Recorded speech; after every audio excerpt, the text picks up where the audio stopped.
giant hornets, nicknamed Murder Hornet. Murder Hornet. Murder Hornet. Murder Hornets. Right when you thought 2020 couldn't get any worse, Murder Hornets made their big US debut.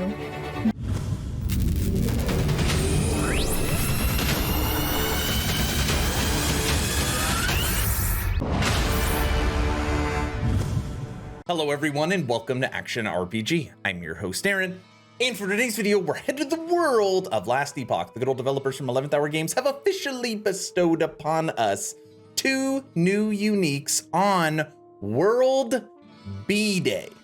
Like Buzz Bees. I didn't know there was a World Bee Day. So I learned something about the world and these 2 new uniques that are coming to the game. So that is what we're going to talk about on this video. Now, before we begin, it is mid-May, actually coming more towards the end of May, and I'm hoping today is the day I have earned your subscription. I'm hoping today is the day you make that decision to push that little red button. I would really appreciate it. Help push the channel forward in 2022. On top of that, I've officially started a Patreon. Thank you to the first 39 people that have signed up. It is the best way to support me moving into the future. Become an instant ARPG VIP and get Patreon exclusive access at the first link in the description, and podcast 15 just went up. All right, as always, I will share my thoughts. Please feel free to share yours in the comment section below. Here we go right now. We're on the official Last Epoch website under general news. Check out the buzz for this year's World Bee Day. Get it, buzz? Because bees buzz. Today is an oddly special day for Last Epoch World Bee Day. On the 20th of December 2017, the UN General Assembly officially declared May 20th World Bee Day in observation of the role bees play within our world's ecosystem as a pollinator. Bees are very important, and if we don't have bees, the world is in a bad place. Really, really bad place. And they're not messing around here when they talk about they do have declining numbers right now. So I like this. Support the bees. You kill the wasps, but leave the bees alone.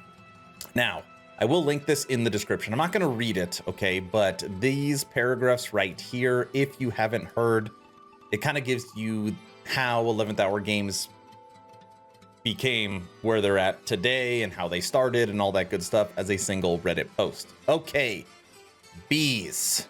Now, this post may raise the question, why bees? Well, honestly, we don't know. We know where it started. Only in Last Epoch, we released Keeper's Gloves and Keeper's Idols. These were the first and to date only methods to generate bees as minions within Last Epoch. Granted, you have the bee swords, but they don't actually give bees. However, there are a couple of bugs with these bugs, which allowed significant quantities of bees to be summoned. This was corrected in subsequently smaller patches, but the legend of the bees is carried on. Now, what we're going to look at right now is 2 new uniques that are coming to the game, and these are creator uniques. That means they paid the money to get their own unique in the game. Who knows? Maybe I'll get my own post for my new golem unique. We will see. First item, Blood Keeper's Nest. This first creator unique we'd like to show you is the new Blood Keeper's Nest created with Hunter. This unique Primalist relic focused on directly buffing bees to use them as a primary source of damage combined alongside other Spriggan form abilities, primarily Thorn Shield. And I have to say, I love the art for this. The like honey coming off, and it's got some red in there because there is bleed effects for this, and it's like a honeycomb, but also it's got that space in the middle. Weirdly kind of looks like a face or a fist. I don't know. Really like the art. I thought they do a really got the honey dripping off right here. Really good. Okay, Blood Keeper's Nest. This is a level 70 unique, and even though it, you can use this technically, I guess, on any character. This isn't a required for Spriggan, but it's basically required for Spriggan. Plus 8 bees per 10 seconds while in Spriggan form. So just by being in Spriggan form and holding this unique, you're going to be generating bees. Bees, bees, bees, bees, which is awesome because if you are running minion Spriggan, it's just going to add to your army. So I think that's really, really cool because vines, you can have vines being stationary and you can have gear focused around minion that does physical. So your vines do physical and your bees do physical. So it's going to give you perfect synergy because the bees can move around and the vines can't. So you'll be able to do everything. I love that. Bees gain an additional 7 health and 6% increased damage per point of attunement. Bees gain 4% increased bleed effect per point of strength. So on here, if you are going straight bleed, then you would go strength. If you're going straight raw damage, then you would go attunement. If you're doing a mix of both, then you would mix both of them. When you directly cast Thorn Shield, the nearest bee also gains Thorn Shield. So this is kind of cool because if you're using Thorn Shield, which Thorn Shield was broken for a long time, your bees are going to be getting that as well. So this really is a build that focuses around bees as primary damage. 53% chance to apply frailty on hit with bees. Minions leads 3% of physical damage as health. That is definitely going to help keep them alive. But this item is very strong. It is very, very, very strong. So of course they have to reel that in with this last one. Minions cannot deal critical strikes. Womp womp.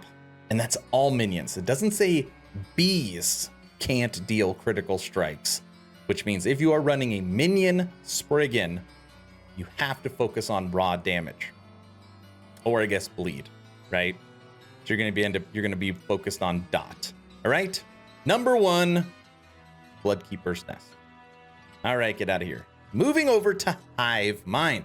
The second creator unique we'd like to show is the Hivemind, created by King is Back.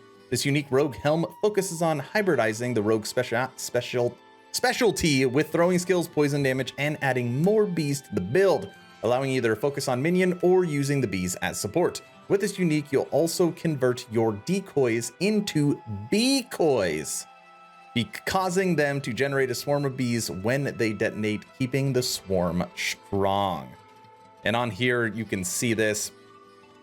Again, killing it with the art. This is a rogue helmet, so you can see, you could see that it's a helmet. It's like the cloak that they put on. But then in the front, it's got the web for being like a beekeeper. Really smart. Again, I think they did a really good job on the art for the item. Now, this item is not a level 70. It's not a level 82, so they did reel this in a little bit. This is required level 58, so it is more of a mid-tiered item. 16 to armor, 20% increased damage over time. Decoy releases 7 bees when it explodes. And the first thing that I thought of was, is there a maximum amount of bees you can have in this game? And I reached out, and as of right now, there is not. Okay, so if you're wearing beekeeper's gloves and you're wearing this helmet, or you're wearing beekeeper's gloves and you're using that relic, there's no maximum to how many bees you could have, which is pretty cool for now. So think about like Zerg in StarCraft. You're just gonna surround the enemies. Anyways, with decoy, if you took backup buddy, you could toss 2. And that means that you can make literally 14 bees instantly. When you hit a bee with Acid Flask, it gains a toxic coating. I'm not sure exactly what that means. 33% increased mana efficiency with decoy, which is great because decoy does cost a lot of mana, and you could further bring this down because you can take mana efficiency inside the tree.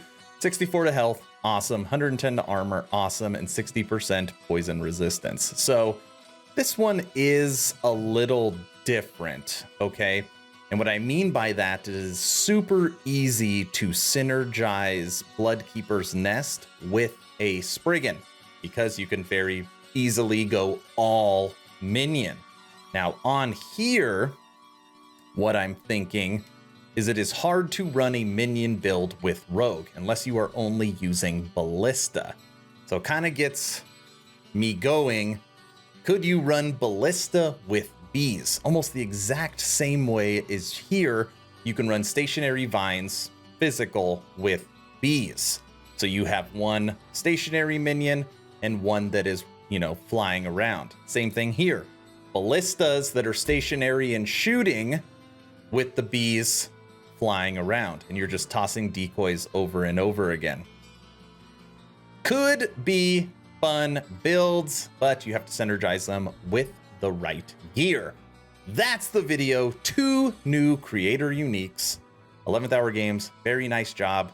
Creators, nice job making these items. I love bees. I was this close before I did my stream to making my new Acolyte armor undead bees. And we decided to not go that route, which now makes me think, there's all these other bee stuff coming out. Maybe I should have done that.